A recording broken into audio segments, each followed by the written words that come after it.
साल था सन 1590। एक नाव समुद्र के किनारे आकर लगती है। एक इंसान जंगल की तरफ बढ़ता है और फिर उसकी नजर पड़ती है एक पूरा शहर गायब। घर, लोग, बच्चे, कपड़ों तक का निशान नहीं, सिर्फ एक शब्द क्रुआटोआन एक पेड़ पर खुदा हुआ। दोस्तों, आज हम बात करने वाले हैं इतिहास की उस गुत्थी की जो 400 साल बाद भी नहीं सुलझी।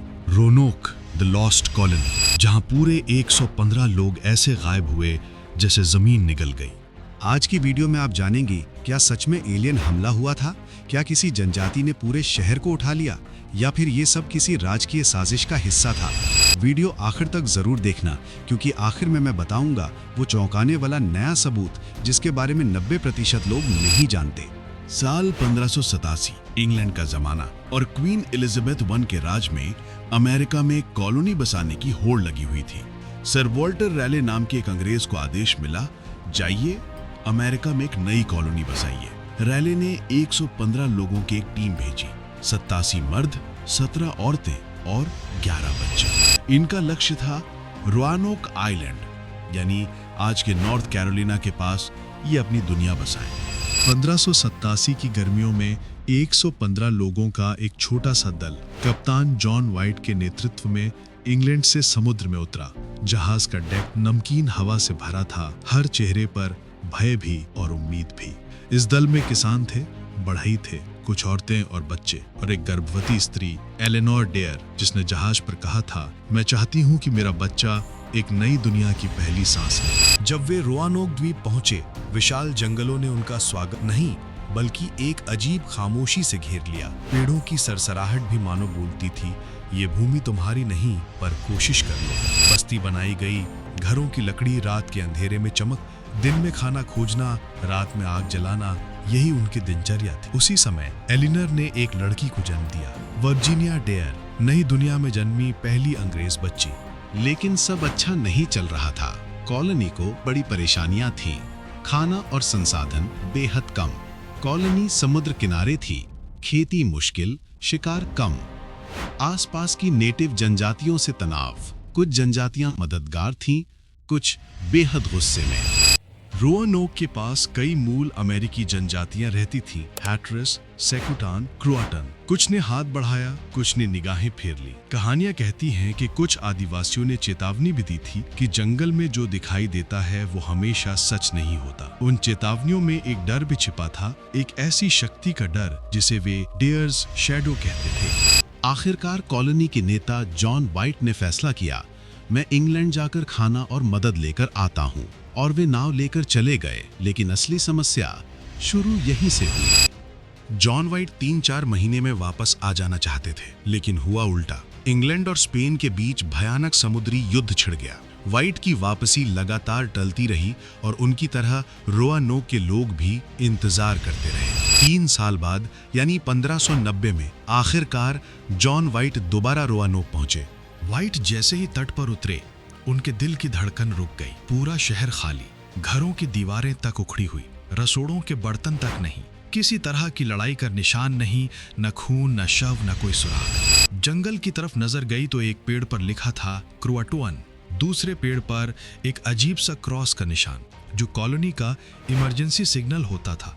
मतलब हम खतरे में थे, लेकिन लोग गए कहाँ? वाइट ने खोज शुरू की, लेकिन तूफान आ गया, नाव वापस जाना पड़ी और ऐसे रोआनोक की कहानी रहस्य बन गई। अब आते हैं सबसे रोमांचक हिस्से पर, लोग गायब कैसे हुए। थ्योरी 1, नेटिव जनजातियों ने हमला किया। कुछ इतिहासकार बताते हैं कि नेटिव जनजातियों ने कॉलोनी पर हमला किया, लेकिन सवाल, एक भी शव क्यों नहीं मिला? इतने बड़े शहर को कोई निशान छोड़े बिना कैसे मिटाया जा सकता है? थ्योरी 2, पूरी कॉलोनी क्रुआटोआन आइलैंड चली गई। क्रुआटोआन एक नजदीकी द्वीप का नाम था, शायद लोग वहाँ जाकर बस गए, लेकिन वहाँ भी किसी तरह का सबूत नहीं मिला। थ्योरी 3, भूख से मरकर जंगलों में फैल गए। कुछ लोगों का मानना है कि लोग छोटे छोटे समूहों में जंगलों में चले गए और वहीं मर खप गए, लेकिन इतने लोगों के अवशेष कहाँ गए? थ्योरी 4, स्पेनिश हमला। स्पेन उस समय इंग्लैंड का दुश्मन था। कुछ कहते हैं स्पेनिश सैनिकों ने कॉलोनी को जलाकर खत्म कर दिया, लेकिन फिर दर्जनों घरों के अवशेष कहाँ गए? थ्योरी 5, एलियन अपहरण यानी एलियन अबडक्शन। ये थ्योरी वायरल इसलिए हुई क्योंकि शहर का गायब होना, किसी संघर्ष का निशान न होना और हर व्यक्ति का एकदम क्लीन डिसअपियरेंस। ये यूएफओ एक्सपर्ट्स को सस्पिशियस लगता है, लेकिन इसका कोई हार्ड प्रूफ मौजूद नहीं। थ्योरी 6 सुपरनैचुरल कर्स। स्थानीय किंवदंतियों के अनुसार ये इलाका एक दुष्ट आत्मा के शाप से ग्रस्त था। कुछ कहते हैं पूरी कॉलोनी को जंगलों ने निगल लिया। बेशक ये सिर्फ लोक कथा है, लेकिन रोanoke की वाइब को और डरावना बना देती है। थ्योरी 7 सबसे मजबूत डीएनए एविडेंस। हाल के वर्षों में कुछ नेटिव अमेरिकन जनजातियों में यूरोपीय डीएनए पाया गया है, लेकिन ये तय नहीं कि वो रोanoke कॉलोनी से आया था या बाद में किसी और से। अगर ये डीएनए रोanoke वालों का हो तो इसका मतलब कॉलोनी नेटिव जनजातियों में मिल गई थी, पर अभी भी पक्का सबूत नहीं मिला। 400 साल बाद मिला एक नया सुराग। कुछ साल पहले शोधकर्ताओं को एक पुराना नक्शा मिला, जॉन वाइट का बनाया हुआ नक्शा। नक्शे में एक जगह पर टेप लगाकर कुछ छिपाया गया था। जब वैज्ञानिकों ने उसे रोशनी में देखा तो नीचे एक किले जैसा निशान दिखा। मतलब वाइट शायद जानता था कि कॉलोनी संभवतः वहीं जा सकती है, और इसी जगह पर पुरातत्वविदों को मिले पुराने अंग्रेजी पॉट्स, धातु के टूल्स, यूरोपियन स्टाइल का खाना पकाने का सामान।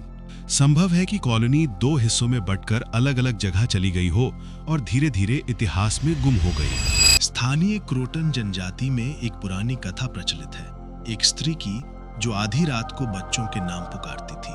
उसके साथ एक बच्ची थी जिसकी आंखें नीली थीं और आवाज अजनबी। कहते हैं उन बसने वालों ने क्रोटन के बीच शरण ली। कुछ ने जनजाति से विवाह किया, कुछ जंगल की गहराइयों में खो गए, कुछ शायद डेयर्स शैडो का शिकार बने, वो रहस्यमयी शक्ति जिसकी फुसफुसाहट आज भी जंगल में सुनी जाती है। कहानी ये भी कहती है कि कभी-कभी रोanoke के पुराने रास्तों पर धुंध भरी सुबहों में एक बच्ची की हंसी सुनाई देती है। वो बच्ची जो कभी रोanoke में जन्मी थी, वर्जीनिया डेयर, और हवा में किसी अनदेखी आवाज का एक ही शब्द गूंजता है, हम यही हैं। तो दोस्तों, रोanoke का रहस्य आज भी अधूरा है। 115 लोग बिना किसी सबूत के ऐसे गायब हुए जैसे कभी थे ही नहीं। क्या वो क्रोआटवान चले गए, क्या युद्ध में खत्म हुए, या फिर किसी और दुनिया में जैसे लोग कहते हैं? आपका क्या मानना है? कमेंट में जरूर लिखिए रोanoke कॉलोनी के साथ सच में क्या हुआ होगा। अगर वीडियो पसंद आए तो लाइक, शेयर और सब्सक्राइब करना मत भूलिएगा। मिलते हैं अगली रहस्यमयी कहानी में।